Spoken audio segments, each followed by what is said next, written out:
আজ শেয়ার করব ঢ্যাঁড়স বা ভেন্ডির মুখরোচক একটা রেসিপি, যেটা দিয়ে বাচ্চা থেকে বড় সকলেই ভাত রুটি পরোটা খেয়ে নেবে, এটা গ্যারান্টি দিয়ে বলতে পারি। আর সময়ও লাগবে একদম অল্প। নমস্কার বন্ধুরা, শ্বশুর বোমা রান্নাঘর অ্যান্ড ব্লগ চ্যানেলে সকলকে স্বাগত। তাহলে চটজলদি দুর্দান্ত স্বাদের ভেন্ডি রেসিপিটি দেখে নেওয়া যাক। প্রথমেই এইখানে 250 গ্রাম একদম কচি কচি ঢ্যাঁড়স বা ভেন্ডি নিয়েছি।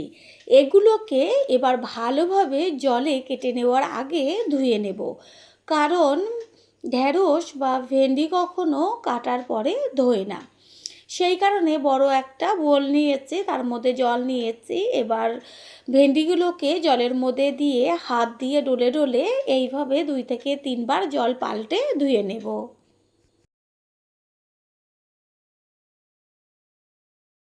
ভেন্ডিগুলোকে জল পাল্টে পাল্টে ভালোভাবে ধুয়ে নিয়েছি। এইবার কিভাবে কেটে নেব সেটাই শেয়ার করছি। একটা করে ভেন্ডি নিয়ে তারপরে চাকু দিয়ে মুখের দিকের অংশটা কিছুটা কেটে বাদ দিয়ে দেব। তারপরে ভেন্ডিগুলোকে 2 টুকরো করে পেছনের দিকের কিছুটা অংশ কেটে বাদ দেব। যদি বড় সাইজের ভেন্ডি থাকে তাহলে 3 টুকরো করবেন, আর এগুলো যেহেতু মাঝারি সাইজ সেই কারণে 2 টুকরো করে নেব। এইভাবেই সমস্ত ভেন্ডিগুলোকে কেটে নিয়ে ফিরে আসছি। গ্যাসের ওভেনে কড়াই বসিয়ে কড়াইটা ভালো করে গরম করে নিয়ে দিয়ে দিয়েছি সাদা তেল। এখানে আপনারা সর্ষের তেলও দিতে পারেন। তেলের মধ্যে দিয়ে দেওয়া হলো হলুদ গুঁড়ো। এবার ওই যে ভেন্ডিগুলোকে কেটে রেখেছিলাম সেই কেটে নেওয়া ভেন্ডিগুলোকে গরম তেলের মধ্যে দিয়ে দেব। তেলের সাথে হলুদটা মিশিয়ে নেব, এরপরে ভেন্ডিটা দেব। কারণ প্রথমে হলুদ দিলে পরে কি হয়, চারদিকে এই ভেন্ডিটা দেওয়ার পরে তেলটা ছিটতো, সেটা আর ছিটবে না। ভালোভাবে ভেন্ডিগুলোকে গ্যাসের ফ্লেম মিডিয়াম টু লো করে দিয়ে ভেজে নেব। কোনো রকম প্রথমে লবণ ব্যবহার করব না, তাহলে ভেন্ডিগুলো একদম নরম হয়ে যাবে আর ভেন্ডির মধ্যে যে একটা লালা ভাব থাকে সেটাও বেরিয়ে যাবে। আর লবণ ছাড়া ভেজে নিলে একদম সুন্দরভাবে ঝরঝরে একটা ভাজা আসবে। ভেন্ডিটা প্রায় ভালোভাবেই ভাজা হয়েছে, সুন্দর একটা কালার এসে এই পর্যায়ে দিয়ে দেব লবণ। এখন লবণটা ব্যবহার করাতে কোনো রকম ভেন্ডি নরমও হবে না, আবার হচ্ছে লালাটাও বেরোবে না। সুন্দরভাবে ঝরঝরা করে ভেন্ডিটাকে ভেজে নিয়েছি। এবার ভেন্ডিটা কড়াই থেকে তুলে একটা পাত্রে রেখে দেব। ওই কড়াইয়ের মধ্যে দিয়ে দিচ্ছি সর্ষের তেল, আর রেসিপিটা সর্ষের তেলে করলেই বেশি টেস্টি হবে। দিয়ে দিচ্ছি জিরে ফোড়ন। ফোড়নটার থেকে সুন্দর একটা ভাজা গন্ধ বেরোলে এর মধ্যে দিয়ে দেব একদম ছোট ছোট করে কুচিয়ে নেওয়া পেঁয়াজ। এইখানে আপনারা পেঁয়াজের পেস্টও ব্যবহার করতে পারেন, তবে কুচিয়ে নেওয়া পেঁয়াজটা দিলে বেশি টেস্টি হয়।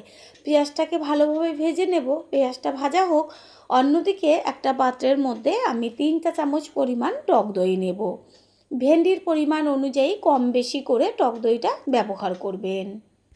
দইয়ের মধ্যে দিয়ে দেব কাশ্মীরি লঙ্কার গুঁড়ো, কালারের জন্য দেব 1 চা চামচ জিরের গুঁড়ো, 1 চা চামচ পরিমাণ ধনের গুঁড়ো। এবার ভালোভাবে দইয়ের সাথে মশলাগুলোকে মিশিয়ে নেব। এতে কি হবে, অনেক সময় দইটা কষাবার সময় কড়াইতে দিলে পরে কেটে যায়।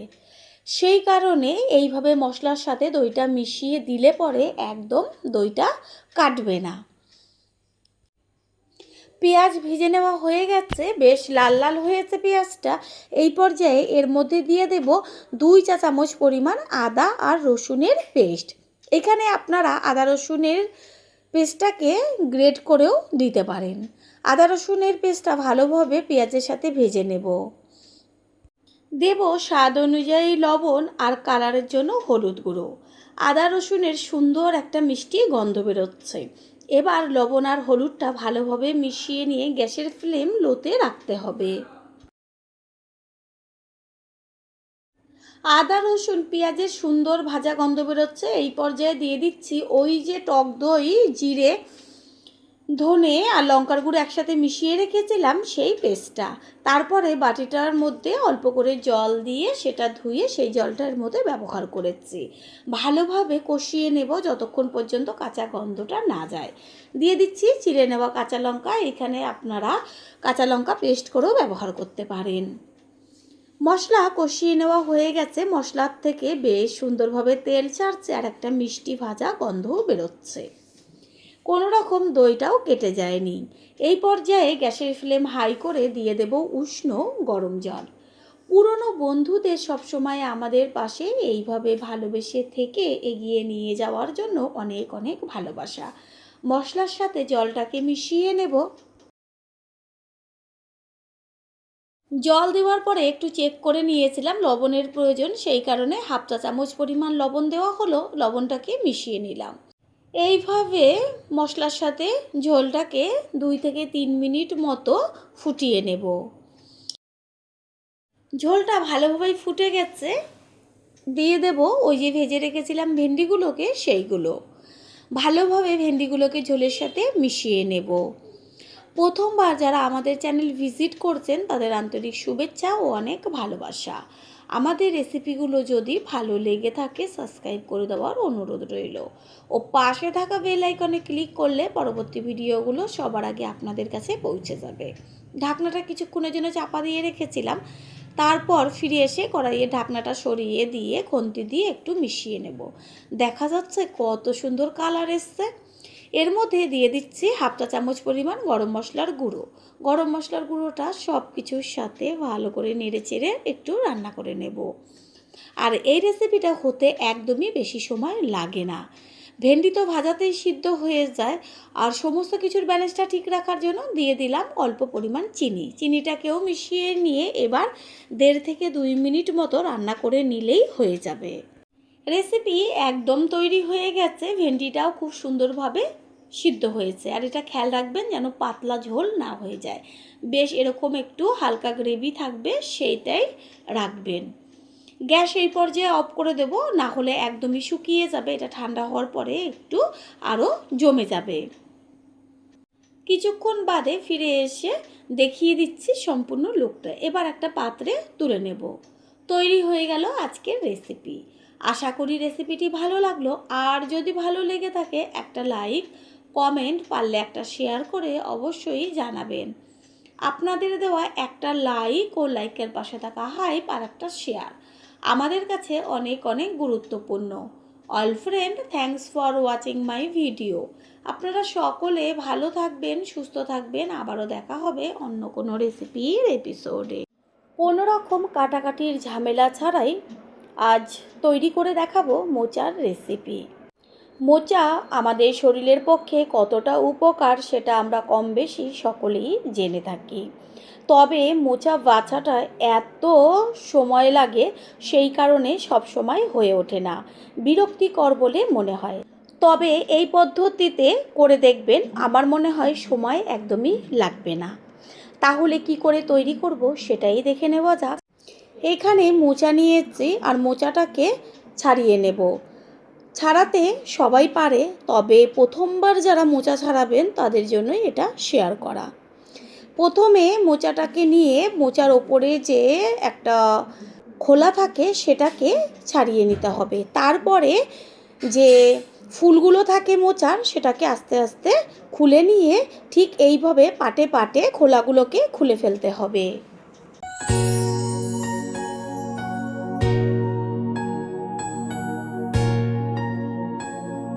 মোচার থেকে ফুলগুলোকে ছাড়িয়ে নিয়েছি। এবার একটা করে ফুল ধরে তারপর ফুলের ভেতরে দেখবেন একটা শক্ত ডাঁটি মতো থাকে, ওইটাকে ফেলে আর নিচের দিকে বেশ একদম পাতলা একটা আঁশের মতন শক্ত থাকে, ওই দুটোকে বেছে ফেলে দিতে হবে। আর যে ফুলের ভেতরে যে ডাঁটিগুলো থাকবে ওইগুলো নরম, সেগুলো ফেলতে হয় না।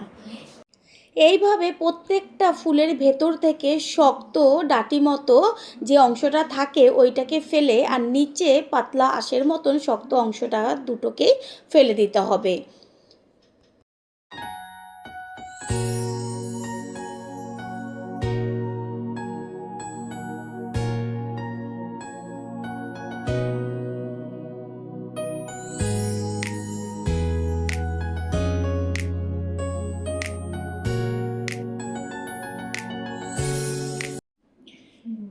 এইভাবে সমস্ত ফুলগুলো বেছে নিয়ে ফিরে আসছি। এখানে সব ফুলগুলো বাছা হয়ে গেল। এবার কোনো রকম কাটাকাটির দরকার নেই। ভালো করে জল দিয়ে ধুয়ে নেব। ফুলগুলোকে ধুয়ে নিয়েছি। এবার এখানে নিয়েছি একটা প্রেশার কুকার। প্রেশার কুকারের মধ্যে এবার সমস্ত ফুলগুলোকে দিয়ে দেব। দেব কালারের জন্য হলুদ গুঁড়ো, পরিমাণ মতন জল আর হচ্ছে লবণ। এগুলোকে একটু জলের সাথে মিশিয়ে নিয়ে তারপরে প্রেশারের ঢাকনাটা আটকে দেব। জলের পরিমাণ একটু বেশি হলেও কোনো সমস্যা নেই। প্রেশার কুকারটা গ্যাসের ওভেনে বসিয়ে দিয়েছি। এবার হাই ফ্লেম করে 3টে সিটি দিয়ে নেব। ঠিক এইভাবে 3টে সিটি দিয়ে নিয়েছি। এবার গ্যাসটা অফ করে প্রেশার কুকারটা ঠান্ডা করে নেব। প্রেশার কুকার ঠান্ডা করে ঢাকনাটা খুলে এবার একটা বড় ঝাঁকির মধ্যে সম্পূর্ণ সিদ্ধ করে নেওয়া মোচাটাকে ঢেলে দিয়েছি। জলটা বেরিয়ে যাবে আর ঠান্ডা হওয়ার পরে জলটাকে ফেলে দিয়ে তারপরে একটা পাত্রে তুলে নেব। মোচার থেকে বেরোনো জলটা সমস্তটাই ফেলে দিয়েছি। এটা ঠান্ডা হোক। মোচা ঠান্ডা হয়ে গেছে। এবার হাত দিয়ে সমস্ত মোচাটাকে চটকে নেব। দেখা যাচ্ছে যে কত সুন্দরভাবে মোচাটা সিদ্ধ হয়ে গেছে। এটা আপনারা চাইলে মিক্সচার মেশিন বা শিলপাটাতেও একটু বেটে নিতে পারেন।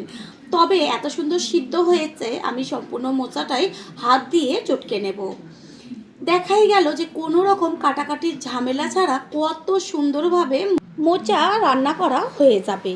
ঠিক এইভাবে সম্পূর্ণ মোচাটাকে ভালো করে চটকে নেব। এটা দেখে কেউ বলবে না যে মোচা কোনো রকম কেটে নেওয়ার ঝামেলা ছাড়াই এত সুন্দরভাবে তৈরি হয়ে গেল। এখানে একটা ছোট বাটি নিয়েছি আর তার মধ্যে দিয়েছি জল। জলের মধ্যে দিয়ে দিচ্ছি 1 চা চামচ পরিমাণ জিরের গুঁড়ো, 1 চা চামচ পরিমাণ ধনের গুঁড়ো, কালারের জন্য হলুদ গুঁড়ো, হাফ চা চামচের থেকেও কম পরিমাণ কাশ্মীরি লঙ্কার গুঁড়ো। তারপর চামচ দিয়ে ভালো করে জলের সাথে গুলে কিছুক্ষণ রেখে দেব। এতে কি হবে, মশলার গন্ধটাও ভালো হবে আর রান্নার টেস্টও আসবে। গ্যাসের ওভেনে কড়াইটা বসিয়ে দিয়ে তার মধ্যে দিয়ে দিচ্ছি সর্ষের তেল। তেল গরম হয়ে গেছে। গ্যাসের ফ্লেম লোতে রেখে দিয়ে দিচ্ছি হাফ চা চামচ পরিমাণ হলুদ গুঁড়ো। তেলের মধ্যে হলুদ গুঁড়োটা মিশিয়ে নেব। দেব ছোট ছোট করে কেটে নেওয়া আলু। তেলের মধ্যে হলুদ দেওয়ার কারণ হচ্ছে তেলের মধ্যে যদি প্রথমে আমি আলুগুলো দিতাম তাহলে চারদিকে তেলটা ছিটত। এরকম হলুদ বা লবণ একটু দিয়ে দিলে একদমই কিন্তু তেল চারদিকে ছিটবে না। আলুর সাথে দিয়ে দিচ্ছি কাঁচা ছোলা। এটা আমি আগের দিন রাতে ভিজিয়ে রেখেছিলাম। আপনারা চাইলে মোচার সাথে সিদ্ধও করে নিতে পারেন। দিয়ে দিচ্ছি লবণ। হলুদ আর ব্যবহার করব না, কারণ তেলের মধ্যে হলুদ দেওয়াতে কালারটা হলুদ হয়ে যাবে। লবণটা মিশিয়ে নিয়ে গ্যাসের ফ্লেম মিডিয়াম টু লো করে দিয়ে আলু ছোলাটা ভালোভাবে ভেজে নেব। এমনভাবে ভাজতে হবে যেন ভাজাতে আলু সুন্দরভাবে সিদ্ধ হয়ে যায়, যেহেতু মোচা তো খুব ভালোভাবে সিদ্ধ রয়েছে।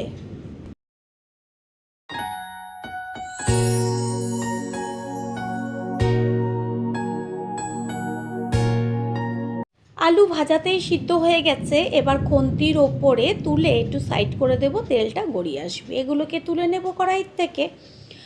আর যে তেলটুকু রয়েছে তার মধ্যে আরেকটু সর্ষের তেল আমি ব্যবহার করেছি। এবার এর মধ্যে দিয়ে দিচ্ছি একটা শুকনো লঙ্কা, একটা তেজপাতা, গোটা গরম মশলা, এলাচ, দারচিনি, লবঙ্গ আর একটু জয়িত্রী আর 1 চা চামচ পরিমাণ সাদা জিরে। ফোড়নটাকে ভালো করে ভেজে নেব। ফোড়নের থেকে সুন্দর একটা গন্ধ বেরোচ্ছে। এবার দিয়ে দিচ্ছি কুচিয়ে নেওয়া পেঁয়াজ। এখানে আপনারা চাইলে পেঁয়াজ যদি না ব্যবহার করেন সম্পূর্ণ নিরামিষও করতে পারেন।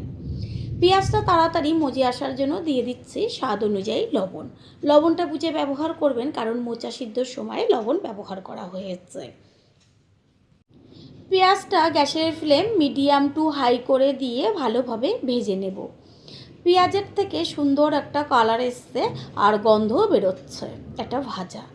এই পর্যায়ে দিয়ে দিচ্ছি 2 চা চামচ পরিমাণ রসুনের পেস্ট আর দেব ঝালের জন্য কাঁচা লঙ্কার পেস্ট। এখানে আপনারা চাইলে কাঁচা লঙ্কাটা চিড়েও দিতে পারেন।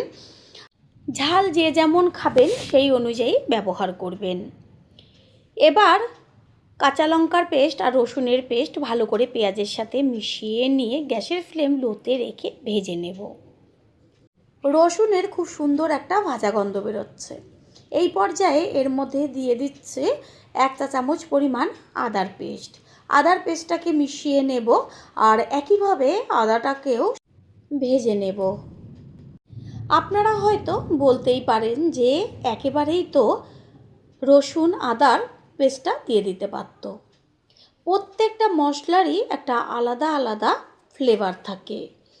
আদা রসুনের বেশ ভাজা গন্ধ বেরোচ্ছে। এই পর্যায়ে এর মধ্যে দিয়ে দিচ্ছি কুচিয়ে নেওয়া টমেটো। একবারে সব মশলা দিয়ে রান্না করার পর যে টেস্টটা আসে, আর মশলাটা ভিন্ন ভিন্নভাবে একটু সময় নিয়ে যদি কষিয়ে নেওয়া হয়, সেই রান্নার টেস্ট সম্পূর্ণ আলাদা, তবে মশলা একই। টমেটোটা একটু খুন্তি দিয়ে ভেঙে চুরিয়ে দেব, যেন টমেটোটা মশলার সাথে মিশে যায় আর কাঁচা গন্ধটাও চলে যাবে একটুখানি কষিয়ে নিলে। টমেটোটা গলে গেছে। এই পর্যায়ে এর মধ্যে দিয়ে দিচ্ছি ওই যে জলের মধ্যে জিরে ধনে আর হলুদ গুঁড়ো লঙ্কার গুঁড়োটা মিশিয়ে রেখেছিলাম, সেই মিশিয়ে নেওয়া জলটা। এবার মশলাটা ভালোভাবে কষাতে হবে। প্রথমেই যদি ওই জিরের গুঁড়ো আর ধনের গুঁড়োটা একসাথে দেওয়া হতো, তাহলে কালারটা এত দারুণ আসতো না। দিয়ে দেব 1 চা চামচ পরিমাণ মিট মশলা। মিট মশলাটাকেও মিশিয়ে নেব। মশলার উপরে কত সুন্দরভাবে তেল ছেড়েছে, খুন্তি দিয়ে একটু ভালো করে ওপর নিচ করে মিশিয়ে দেব। মশলার থেকে সুন্দর গন্ধ বেরোচ্ছে, মশলাটা কষানো হয়ে গেছে। এই পর্যায়ে এর মধ্যে দিয়ে দেব ওই যে সিদ্ধ করে রেখেছিলাম মোচা, সেই মোচা। মোচা তো অনেক রকমভাবেই রান্না করেছেন, একবার এইভাবে তৈরি করে খেয়ে দেখুন, তারপরে সে কমেন্ট করে জানিয়ে যাবেন যে রেসিপিটা কতটা টেস্ট হয়েছিল। মোচা দিয়ে দেওয়ার পরে সাথে সাথেই দিয়ে দেব আলু আর ছোলা যে ভেজে রেখেছিলাম সেইগুলোকে। খুন্তি দিয়ে ভালোভাবে সম্পূর্ণটাকে মিশিয়ে নেব। গ্যাসের ফ্লেম হাই করে দেব, আর আলু তো ভাজাতেই সিদ্ধ হয়ে গেছে, বেশিক্ষণ সময় লাগবে না। এই পর্যায়ে লবণটা একটু চেক করে নেবেন লাগবে কি না, যদি লাগে তাহলে একটু দিয়ে দেবেন। পুরনো বন্ধুদের সবসময় আমাদের পাশে এইভাবে ভালোবেসে থেকে এগিয়ে নিয়ে যাওয়ার জন্য অনেক অনেক ভালোবাসা। সমস্ত কিছুর ব্যালেন্সটা ঠিক রাখার জন্য দিয়ে দিচ্ছি চিনি। চিনিটাকে মিশিয়ে নেব।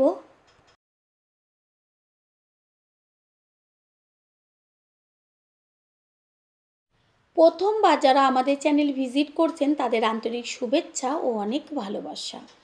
আমাদের রেসিপিগুলো যদি ভালো লেগে থাকে সাবস্ক্রাইব করে দেওয়ার অনুরোধ রইল, ও পাশে থাকা বেল আইকনে ক্লিক করলে পরবর্তী ভিডিওগুলো সবার আগে আপনাদের কাছে পৌঁছে যাবে।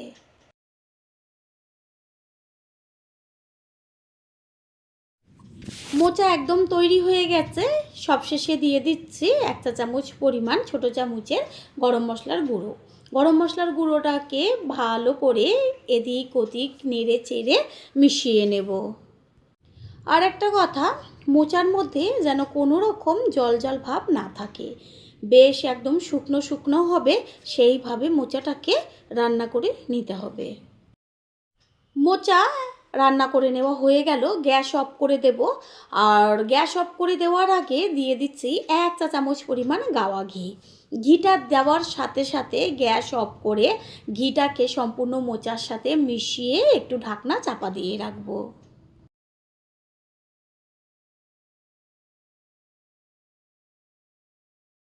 একটু বাদে ফিরে এসে কড়াইয়ের ঢাকনাটা সরিয়ে দিয়ে সম্পূর্ণ লুকটা দেখিয়ে দিচ্ছি। এবার একটা প্লেটে তুলে নেব। তৈরি হয়ে গেল আজকের রেসিপি। আশা করি রেসিপিটি ভালো লাগলো, আর যদি ভালো লেগে থাকে একটা লাইক কমেন্ট, পারলে একটা শেয়ার করে অবশ্যই জানাবেন। আপনাদের দেওয়া একটা লাইক ও লাইকের পাশে থাকা হাইপ আর একটা শেয়ার আমাদের কাছে অনেক অনেক গুরুত্বপূর্ণ। All friend, thanks for watching my video. আপনারা সকলে ভালো থাকবেন, সুস্থ থাকবেন। আবারও দেখা হবে অন্য কোনো রেসিপির এপিসোডে।